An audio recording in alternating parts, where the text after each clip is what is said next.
नमस्कार शेतकरी मित्रांनो, आज आपण नंदगाव शिवारामध्ये आलो होतो. तिथे पाडा चालू होता, पाळ्याची गाडी. तुम्ही बघू शकता कशा प्रकारचा माल आहे, एकदम उच्चतम क्वालिटीचा माल आहे. बर शेतकरी आपल्यासोबत. बर बाबा, काय भाव दिला माल? 400 रुपये क्विंटल.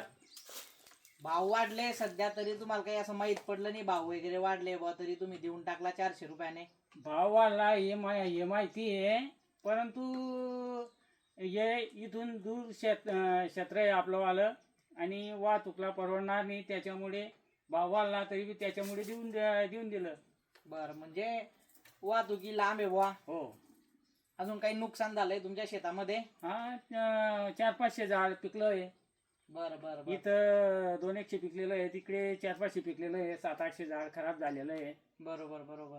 तर बघू शकता शेतकरी मित्रांनो, आज शेतकऱ्याची व्यथा ऐकणारं कोणी नाही आहे.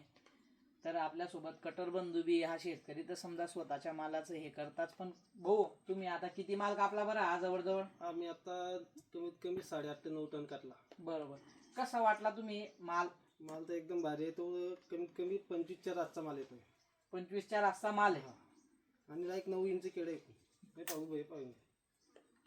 क्वालिटी चांगली आहे मालाची. नंबर आहे. बरं शेतकरी मित्रांनो, सध्याच्या कंडिशनला केळीच्या भावामध्ये जरा मागील 2-3 दिवसापासून जरा तेजी आलेली आहे. जर आपल्याकडे माल असेल तर कमी भावामध्ये देऊ नका, कारण या कमी भावाचा फायदा व्यापारी उचलत आहेत. मंदीचा जो मागील मंदीचा पिरियड आहे त्याचा फायदा व्यापारी उचलत आहेत. तर कमी भावामध्ये माल मुळीच देऊ नका. भाव वाढलेले आहेत, व्यापाऱ्यांची झगडा. नक्कीच तुम्हाला चांगला भाव मिळेल. धन्यवाद.